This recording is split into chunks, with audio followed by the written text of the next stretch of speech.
नमस्कार दोस्तों, आप सभी को स्वागत है आरकेवाई टेक ब्लॉग चैनल में। आज इस वीडियो में हम बात करेंगे बाढ़ से फसल नुकसान के बारे में। जिस किसान को बाढ़ से फसल नुकसान हो गया था, उस किसान को सरकार कृषि इनपुट के माध्यम से लगभग 40 से 45 हजार रुपए देने की घोषणा की थी। जो ऑनलाइन आवेदन भरने का प्रक्रिया शुरू हो गया है। आप ऑनलाइन आवेदन कर सकते हैं। ऑनलाइन आप साइबर के माध्यम से कर सकते हैं या घर बैठे खुद से भी ऑनलाइन कर सकते हैं। तो ऑनलाइन कैसे करेंगे, चलिए इसी के बारे में आज हम आपको स्टेप बाय स्टेप बताते हैं। और चैनल पर पहली बार है तो इस चैनल को सब्सक्राइब कर लीजिएगा। इस तरीके का वीडियो आपको मिलता रहेगा। तो सबसे पहले आ जाएंगे लैपटॉप के स्क्रीन पर। यहाँ से गूगल क्रोम ब्राउजर को ओपन कर लेंगे। ओपन करने के बाद एक सर्च बार दिखाई देगा। सर्च बार में टाइप करेंगे कृषि विभाग बिहार। इसके बाद यहाँ से हम सर्च कर लेंगे। सर्च करने के बाद जो देखेंगे फर्स्ट वेबसाइट, इसको ओपन कर लेंगे, डीबीटी एग्रीकल्चर। इसको यहाँ से हम ओपन कर लेंगे। ओपन करने के बाद कुछ इस तरीके का इंटरफेस दिखाई देगा। अब यहाँ पे देखेंगे यहाँ पे ऑनलाइन सेवा है। ऑनलाइन सेवा है कि यहाँ नीचे कृषि इनपुट खरीफ 2025-26। तो यहाँ से इसको हम ओपन कर लेंगे।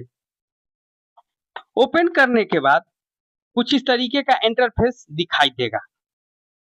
अब यहाँ से जो है, यहाँ लाल वाला जो क्लोज है, इसको यहाँ से क्लोज कर लेंगे। क्लोज करने के बाद वहाँ देखें कृषि इनपुट अनुदान 2025-26। उसके बाद दिखाई देगा खरीफ 25-26 मौसम की अतिवृष्टि यानी नदी के जल स्तर में वृद्धि के कारण बाढ़ से हुई प्रभावित फसलों के क्षति हेतु आवेदन। अब यहाँ पे देखेंगे किसान पंजीकरण। तो यहाँ पर हम किसान पंजीकरण जो आपका है इसमें डाल लेंगे किसान पंजीकरण। अब यहाँ पर किसान पंजीकरण डाल लेने के बाद यहाँ जो एक ग्रीन बटन दिखाई दे रहा है, यहाँ पे इसे हम सर्च कर लेंगे। सर्च करने के बाद यहाँ पे देखेंगे कि कुछ इस तरीके का इंटरफेस दिखाई देगा। यहाँ पे एक दिखाई देगा किसान बंधु आग्रह है कि आपका आवेदन जो है सुनिश्चित कर ले कि आपका बैंक खाता से एनपीसीआई से लिंक है या नहीं। उसके बाद यहाँ से ओके कर लेंगे। ओके कर लेने के बाद कुछ इस तरीके का इंटरफेस यहाँ पे दिखाई देगा। अब यहाँ से हम इसको स्क्रॉल डाउन थोड़ा कर लेंगे नीचे। स्क्रॉल करने के बाद यहाँ पर जो आपको सारी डिटेल्स दिखाई दे रहा है, जो आपका किसान रजिस्ट्रेशन में जो भी डिटेल्स भरा हुआ है वो सारी दिखाई देगा। आपका बैंक खाता से लेकर आधार नंबर, मोबाइल नंबर, सारी डिटेल्स आपको इसमें दिखाई देगा। अब यहाँ पे नीचे आ जाएंगे। अब यहाँ पर सदस्य का नाम चयन कर लेंगे। इसमें से माता पिता पुत्र जो भी है उसको यहाँ से हम सिलेक्ट कर लेंगे। उसके बाद यहाँ पे है जीवित या मृत। जिसको आप नाम सिलेक्ट कर रहे हैं सदस्य में, वो जीवित है या मृत है। जीवित है तो जीवित कर लेंगे, मृत है तो मृत कर लेंगे। इसके बाद यहाँ पे देखेंगे तो यहाँ पे इसका आधार नंबर डाल देंगे इस बॉक्स में। उसके बाद यहाँ पे आधार के अनुसार नाम डाल लेंगे इसमें। और आधार के अनुसार नाम के बाद यहाँ पे डेट ऑफ बर्थ, जो आधार में उम्र है वो यहाँ पे डाल लेंगे। अब यहाँ पे देखेंगे आधार नंबर डाल दिया और नाम भी डाल लिया है। इसके बाद इसमें डेट ऑफ बर्थ भी डाल लेते हैं। अब यहाँ पे आधार नंबर और सारी चीज़ डाल लेने के बाद यहाँ पर सेंड ओटीपी कर लेंगे। सेंड ओटीपी कर लेंगे क्योंकि जिसका आधार डाले हैं उसका आधार में मोबाइल नंबर लिंक होना चाहिए। उसके बाद यहाँ पे है जो आधार में जिस मोबाइल नंबर लिंक है उस पर एक ओटीपी प्राप्त हुआ होगा, उस ओटीपी को यहाँ पे डाल लेंगे। और ओटीपी डाल लेने के बाद यहाँ पर जो एक ग्रीन बटन दिखाई दे रहा है उस पर को हम यहाँ से वेरीफाई कर लेंगे।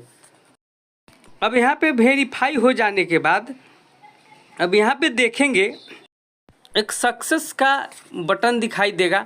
तो समझ जाए कि आपका आधार वेरीफाई हो चुका है।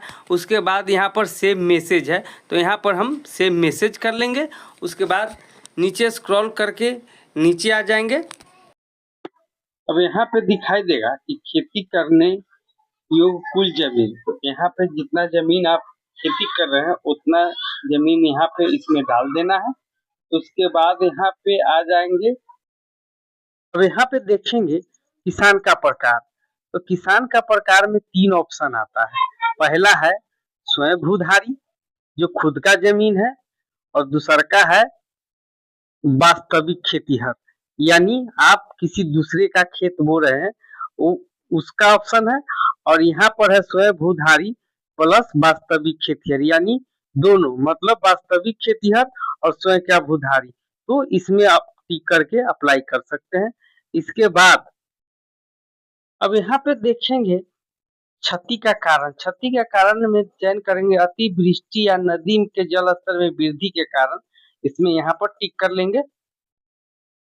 अब यहाँ पे नीचे आ जाएंगे और स्क्रॉल करके अब यहाँ पर देखेंगे किसान का प्रकार तो सिलेक्ट है पहले से। इसके बाद जो है फसल के नाम। अब फसल के नाम, अब कौन सा फसल आप लगाए हुए थे और कौन सा फसल बर्बाद हुआ है, इसमें जैसे धान, मक्का, तिलहन, सब्जी जो भी है आपका, उसको हम यहाँ पर चयन कर लेंगे। उसके बाद जमीन के सिंचित या वर्षा वाला, आपका जो जमीन जो है वो सिंचित पर आधारित है, जो पटवन के लिए होता है, या वर्षा पर आधारित है। तो आप यहाँ पर सिंचित है तो सिंचित करेंगे, और वर्षा से आधारित है तो वर्षा वाला पर हम टिक करेंगे। तो यहाँ हमारे यहाँ जो सिंचित है उसको सिंचित कर लिए हैं। अब यहाँ पे थाना नंबर है तो यहाँ पर थाना नंबर डाल लेंगे। उसके बाद खाता नंबर, तो अगर स्वयं के जमीन का सिलेक्ट किए हैं तो इसमें खाता नंबर शो करेगा। अगर वास्तविक खेतिहर है तो सिर्फ खेसरा नंबर डालना पड़ेगा। अब यहाँ पे देखेंगे लगाए गए फसल का भूमि का कुल रकबा। तो जिस खेसरा में आपने अभी डाले हैं उस खेसरा में कितना जमीन है वहां इसमें डाल देंगे। अब यहाँ पर क्षति भूमि का रकबा डिसमिल में, आप इस खेसरा में कितना रकबा जो है क्षति हुआ है वो डाल देंगे। यहाँ पे जो है बगल के किसान, यानी 2 बगल का किसान का नाम इसमें डाल देना है।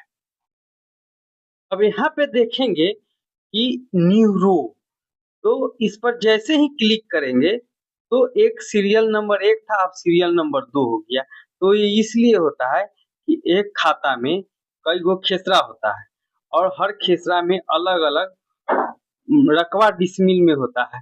तो हम उसी तरह से इसमें जो खेसरा डालेंगे उस खेसरा में कितना जमीन है, कितना डिसमिल है, तो उसी तरह से हम इसमें भी डाल लेंगे।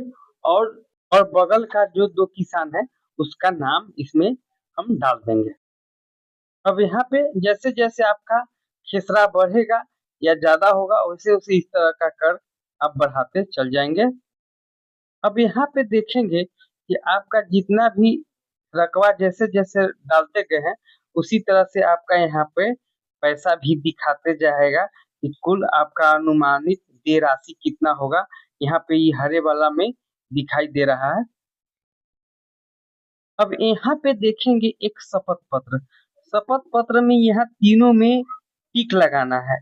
इस तीनों में टिक लगा देंगे। टिक लगाने के बाद जो आपका जो किसान रजिस्ट्रेशन में मोबाइल होगा उस पर एक ओटीपी प्राप्त होगा। तो पहले हम यहाँ पे जो ये कैप्चर है इस कैप्चर को इस बॉक्स में हम फिल कर लेंगे। कैप्चर को फिल करने के बाद यहाँ पे गेट ओटीपी दिखाई दे रहा है, ग्रीन बटन पर यहाँ पर क्लिक कर लेंगे। क्लिक करने के बाद आपके रजिस्टर्ड जो रजिस्ट्रेशन में मोबाइल नंबर रजिस्टर्ड होगा उस पर एक ओटीपी प्राप्त हुआ होगा। उस ओटीपी को यहाँ इस बॉक्स में हम डालेंगे। ओटीपी डाल लेने के बाद यहाँ वैलिड अप्लाई पर चलाएंगे और क्लिक जैसे ही करेंगे तो कुछ इस तरीके का यहाँ पर इंटरफेस दिखाई देगा। अब यहाँ पे देखेंगे यहाँ पर अब यहाँ पे देखेंगे कि भूमि का दस्तावेज या स्व घोषणा पत्र 300 केबी में पीडीएफ फाइल फॉर्मेट ओनली। तो कहने का मतलब है कि यदि आपका स्वयं का जमीन है तो अपना रसीद, जो जमीन का दस्तावेज है, रसीद है, एलपीसी है, वंशावली है, जो भी है, इसमें 300 केबी में पीडीएफ फाइल बनाकर अपलोड करना होगा। अगर स्वयं का खेती नहीं वास्तविक खेतिहर है जो बटाईदारी बोते हैं तो उस स्थिति में आपको स्व घोषणा पत्र जो इस तरीके का फॉर्म होता है इसी साइट पर आपको डाउनलोड कर लेना है और प्रिंट से निकाल कर भरना है। तो फॉर्म जो कुछ इस तरीके का फॉर्म रहता है, इसको भर लेना है। भरने के बाद इस पर जो है कृषि समन्वय से एक यहाँ पे दस्तखत करवाना है और एक जो है आपके पंचायत के मुखिया, वार्ड सदस्य, सरपंच, पंचायत समिति से भी यहाँ पे दस्तखत करवाकर और यहाँ पर 300 केबी में पीडीएफ फाइल में अपलोड कर देना है। अब जैसे ही चूज फाइल पर करेंगे तो एक फाइल खुल के आ जाएगा आपके सामने में और यहाँ पे आप जो फाइल बना कर रखे होंगे पीडीएफ फाइल 300 केबी का, इस पर क्लिक करेंगे। जैसे ही आपका अपलोड हो जाएगा, अपलोड हो जाने के बाद यहाँ पे एक ग्रीन बटन दिखाई दे रहा है, जहाँ पे दिखाई दे रहा है सबमिट। तो यहाँ से हम यहाँ से सबमिट कर लेंगे। सबमिट करने के बाद अब यहाँ पे देखेंगे प्रिंट का ऑप्शन, यानी आप यहाँ से जो अप्लाई हो चुका है उसको प्रिंट आउट यानी प्रिंट निकाल सकते हैं या सेव करके रख सकते हैं। तो आपका आवेदन सफलतापूर्वक हो चुका है। तो दोस्तों वीडियो कैसा लगा कमेंट करके ज़रूर बताइएगा। चैनल पर पहली बार है तो इस चैनल को सब्सक्राइब करके बेल आइकन प्रेस कर लीजिएगा कि इस तरीके का वीडियो आपको मिलता रहे। धन्यवाद।